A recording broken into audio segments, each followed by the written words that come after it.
Hi friends, welcome back to Shailaja's kitchen. నేను మీ శైలజ. ఈరోజు వీడియోలో సరికొత్తగా జంతికలు ఎలా ప్రిపేర్ చేసుకోవచ్చో చూపిస్తాను. కప్పు మినపప్పుతో రుచికరమైన జంతికలు ప్రిపేర్ చేసుకోవచ్చండి. చాలా క్రిస్పీగా ఉంటాయి, కమ్మగా ఉంటాయి.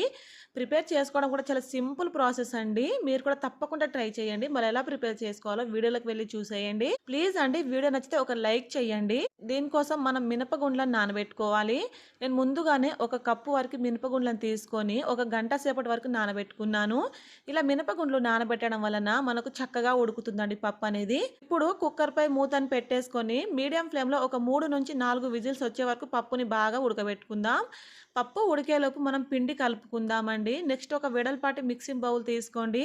ఇందులోకి మీరు ఏ కప్పుతో అయితే మినపప్పు తీసుకున్నారో సేమ్ అదే కప్పుతోటి 3 కప్పుల వరకు పొడి బియ్యం పిండి తీసుకోండి. ఒక కప్పు మినపగుండ్లకి 3 కప్పుల పిండి సరిగ్గా సరిపోతుందండి. ఈ పిండి అనేది మీరు బయట సూపర్ మార్కెట్‌లో అయినా తెచ్చుకోవచ్చు, లేదా ఇంట్లో అయినా ఆడించుకోవచ్చండి. చూసారు కదా! మనకు పిండి కూడా ఇలా మెత్తగా ఉండాలన్నమాట. మీరు కావాలంటే జల్లించుకోవచ్చు పిండిని. ఇప్పుడు ఇందులోకి 1.5 టేబుల్ స్పూన్ల వరకు కలంజీ సీడ్స్ వేస్తున్నాను. ఈ కలంజీ సీడ్స్ మనకు ఏ సూపర్ మార్కెట్‌లో అయినా ఈజీగా అవైలబుల్‌గా ఉంటుంది. ఇన్ కేస్ మీ దగ్గర కలంజీ సీడ్స్ లేకపోతే ఈ ప్లేస్‌లో మీరు 1 టేబుల్ స్పూన్ నువ్వులను వేసుకోవచ్చు. అలానే మనం కారం వెయ్యం కాబట్టి 1.5 టేబుల్ స్పూన్ల 2గా వాము వేసుకోండి. ఈ వాము ఫ్లేవర్‌తోనే మనం చేస్తామండి. మురుకులు కమ్మగా ఉంటాయి. నెక్స్ట్ ఇందులోకి రుచికి సరిపడా ఉప్పుని వేసేసేయండి. మనకు 1 టేబుల్ స్పూన్ ఉప్పు కరెక్ట్‌గా సరిపోతుందండి. అలానే ఒక 3 టేబుల్ స్పూన్ల బటర్ వేసుకోండి. ఈ ప్లేస్‌లో మీరు కావాలంటే వేడి వేడి ఆయిల్‌ని కానీ, నెయ్యిని కానీ వేసుకోవచ్చు. ఇప్పుడు ఈ బటర్ మొత్తం కూడా పిండికి మంచిగా పట్టించాలి. ఇలా రబ్ చేసుకుంటూ కలపండి పిండిని.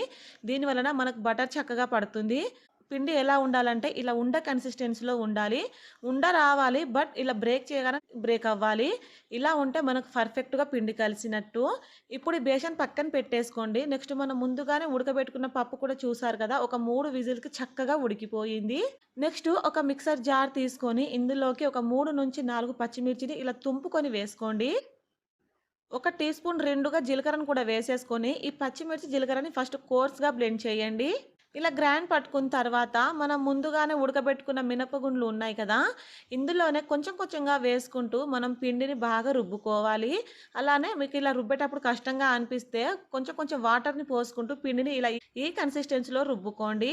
ఇలా రుబ్బుకున్న పిండి మొత్తం కూడా బియ్యం పిండిలో వేసేసుకొని, ఈ పిండి మొత్తం చక్కగా మిక్స్ చేసుకోవాలండి. మనకిక్కడ వాటర్ ఏమీ అవసరం ఉండదు.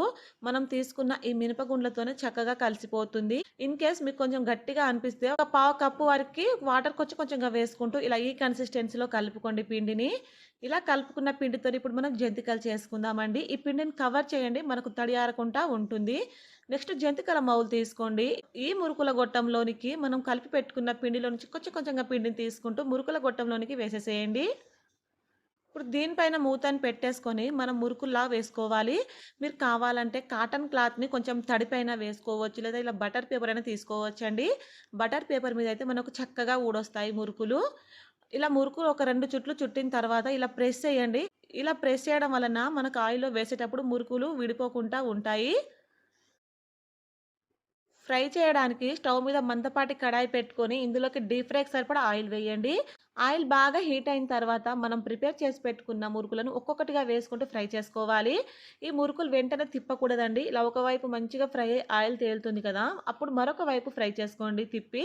ఇవి మనం ఫ్రై చేసేటప్పుడు కూడా మంటని లో టు మీడియం ఫ్లేమ్‌లోకి పెట్టేసుకుంటూ ఫ్రై చేయండి. మనకు చక్కగా ఫ్రై అవుతాయి. ఇవి ఫ్రై అయినట్టు మనకు అంతగా తెలవవండి. ఎందుకంటే మనం దీంట్లో కారం వేయలేం కదా! ఇలా మంచిగా ఫ్రై ఆయిల్ మొత్తం వదులుతుంది. ఆ టైం వరకు మంచిగా ఫ్రై చేసుకున్న తర్వాత ఆయిల్‌లో నుంచి సెపరేట్ చేయండి. కొన్ని కొన్నిగా వేసుకుంటూ ఫ్రై చేయండి. మనకివి లోపటి వరకు మంచిగా ఫ్రై అవుతాయి. క్రిస్పీగా ఉంటాయి. ఇలా బాగా ఫ్రై అయిన తర్వాత ఏదైనా బేషన్‌లోకి వేసేసేయండి. అన్నీ కూడా ఇదే ప్రాసెస్‌లో చేసుకోండి. అన్నీ ఇలా ప్రిపేర్ చేసుకున్న తర్వాత ఇది కొంచెం చల్లారినాక మనం స్టోర్ చేసుకుంటే 1 మంత్ వరకు కూడా ఫ్రెష్‌గా ఉంటాయండి. చాలా క్రిస్పీగా ఉంటాయి. తప్పకుండా ట్రై చేయండి. మీరు ట్రై చేసి మీకెలా కుదిరిందో కింద కామెంట్స్‌లో చెప్పడం అస్సలు మర్చిపోవద్దు. ప్లీజ్ అండి, ఈ వీడియో మీకు నచ్చితే నా ఛానెల్‌ని సబ్స్క్రైబ్ చేసుకొని పక్కనే ఉన్న బెల్ బటన్‌ని క్లిక్ చేయండి. Thank you for watching.